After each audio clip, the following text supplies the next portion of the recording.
Hello everyone, I hope you are doing well. My name is Fernando Hartono with student ID AIT2409105, and I'm excited to present on the topic Applications of Linear Systems in Science and Engineering.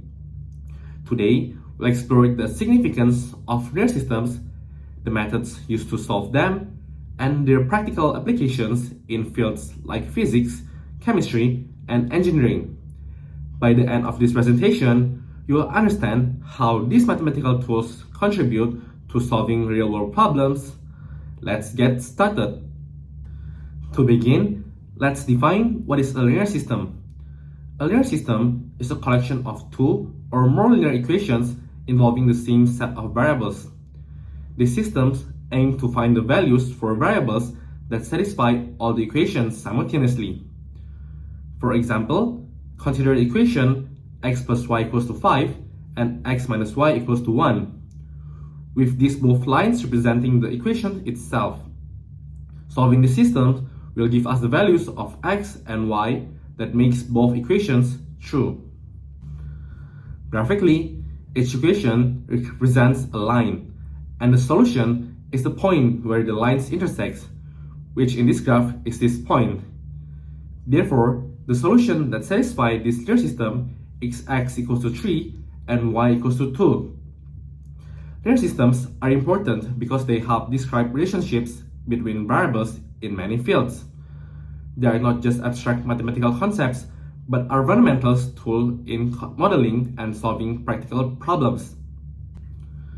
Importance in science and engineering. Why are linear systems so important in science and engineering? Their importance lies in their ability to model relationships, optimize systems, and predict outcomes. For instance, in engineering, linear systems are used to model structures like bridges and buildings. They help predict how a structure will respond under various forces. In science, they allow us to describe complex natural phenomena such as interaction of particles or the flow of electricity. Linear systems also facilitate optimization. For example, they can determine the best way to allocate resources in a project or optimize a manufacturing process for efficiency. This versatility makes linear systems indispensable in these disciplines. Solving linear systems. Let's discuss how we solve linear systems. There are several methods depending on the complexity of the system and the tools available. First, substitution and elimination are basic techniques used for small systems. Substitution involves solving one equation for a variable and substituting it into the other equation. Elimination eliminates one variable by adding or subtracting equations. For larger systems, matrix methods like Gaussian elimination are more efficient. Gaussian elimination systematically reduces a system of equations into a simpler form to solve it step by step. And finally, computational tools like Python, MATLAB, and specialized software have revolutionized how they handle linear systems. These tools are incredibly powerful for solving large-scale systems involving thousands of equations, which will be nearly impossible to solve manually. Example of solving a linear system. Let's look at an example of solving a linear system using Gaussian elimination. Consider a system x plus y equals to 3 and 2x plus y equals to 5. First, we write the augmented matrix for this system, which each number here represents the coefficient of the linear equations. Then, use row operations to simplify this matrix. For instance, subtracting twice the first row from the second eliminates x from the second equation. We shall continue this process until the matrix is in row-reduced echelon form, where we have 1 on the entry of every column, and the solution to this system is x equals to 2 and y equals to 1. This example demonstrates how Gaussian elimination provides a structured approach to solving linear systems efficiently. Application in engineering, truss analysis. Trusses are beams which support bridges. For the bridge to remain intact during use, one of the important criteria of bridge design it must be able to withstand the force of objects traveling over it. Linear system can be used to find how the forces acting on the bridge will be distributed in the trusses.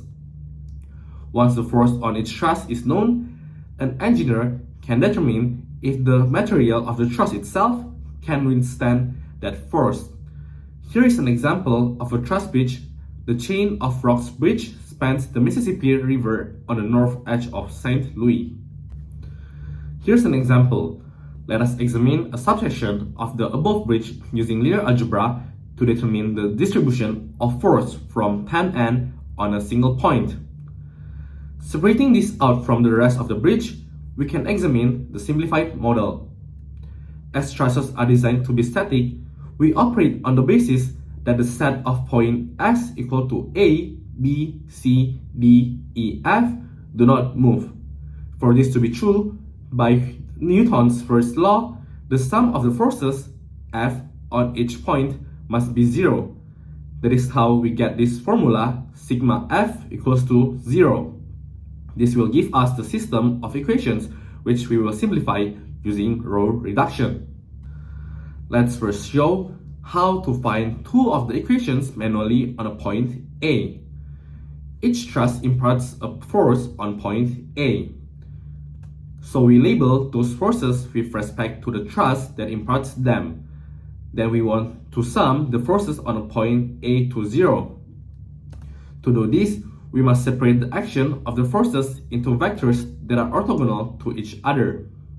One of the convenient features of choosing this model is that cos 45 equals to sin 45 equals to 1 over root 2.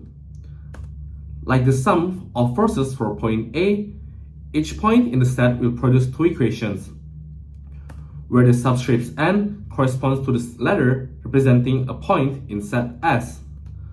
Summing the forces in each axis to 0 produces the following linear equations, where we have point A, B, C, D, and F. Thus, having defined our 9 linear equations, we can represent the system of equations using matrices.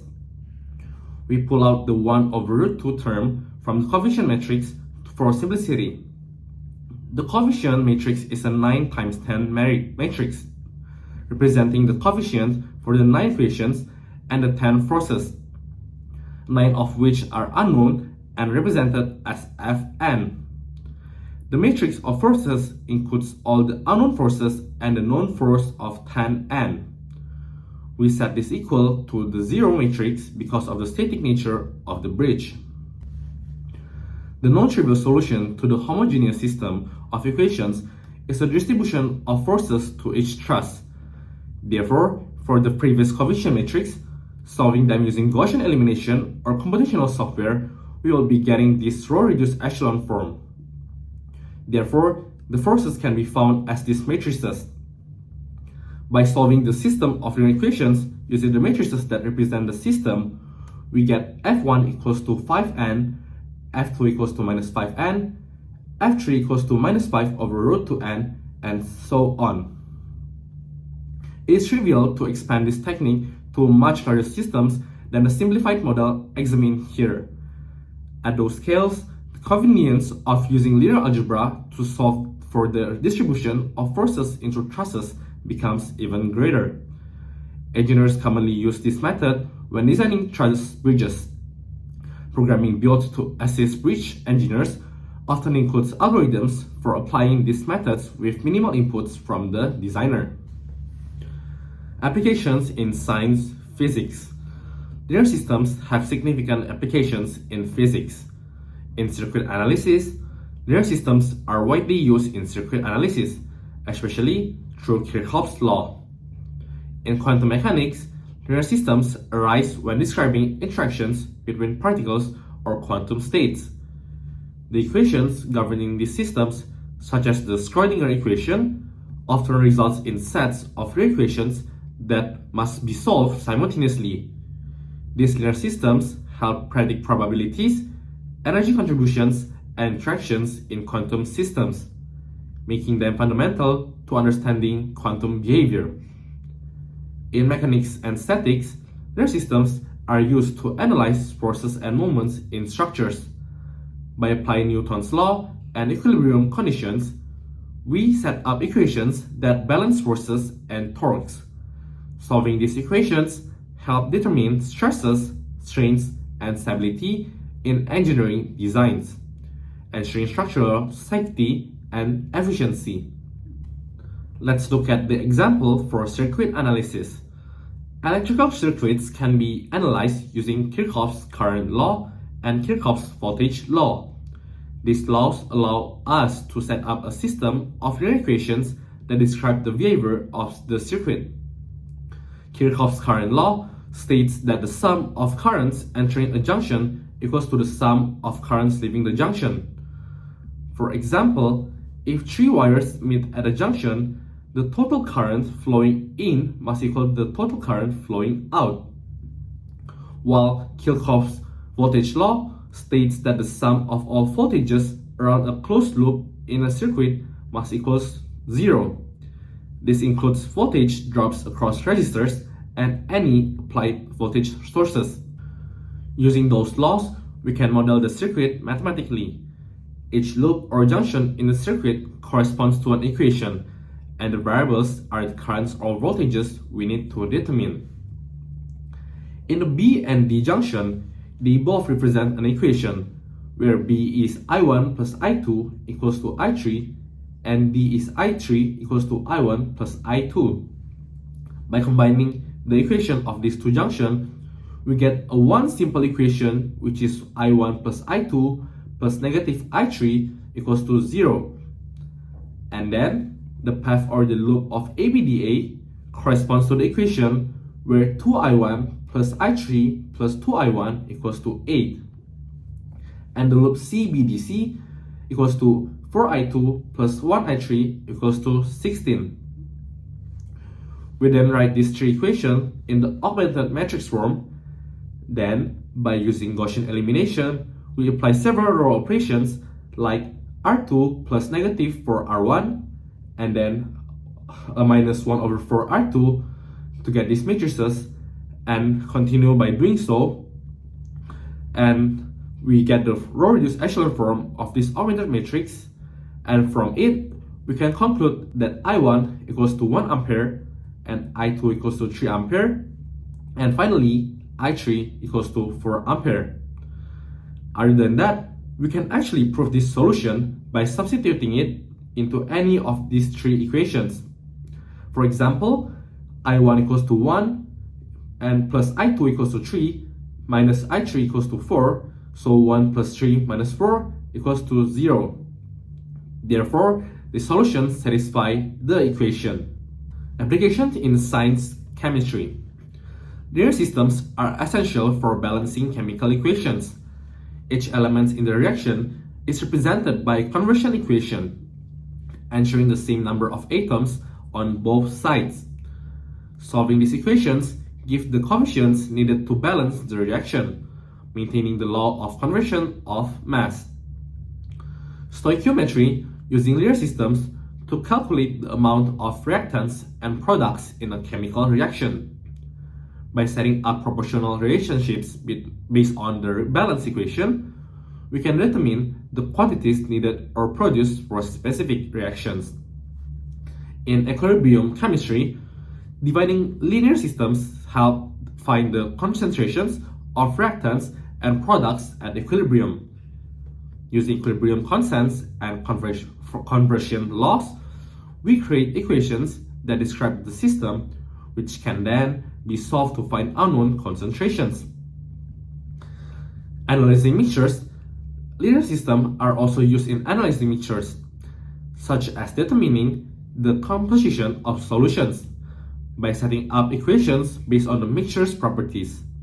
Like mass or volume percentage, we can calculate the amount of each component. Here is an example of balancing chemical equation using linear system. So we have this unbalanced equation B2S3 plus H2O plus H3BO3 plus H2S. We can try to balance this equation by assigning 4 different variables x into this equation, where we have x1 for B2S3, and X2 for H2O, X3 for H3BO3, and X4 for H2S. From that, we'll get the equation of boron equals to 2x1 equals to 1x3, and that goes the same for sulfur, hydrogen, and oxygen. From that equation, we can transform them into this same equation, and then write them into the augmented matrix form. So the next step is to apply multiple row operations into this matrix. So we get the row reduced echelon form. The row reduced echelon form shows that x4 is a free variable. Therefore, the value of x1, x2, and x3 depends on the value of x4 itself. For these cases, when x4 equals to 3, the solution for x1 will be 1, x2 is 6, and x3 is 2. In conclusion, linear systems are a fundamental tool in science and engineering. They enable us to model, optimize, predict, and solve problems across various fields. From analyzing circuits in physics to balancing equations in chemistry and designing structures in engineering. The application of linear systems are vast.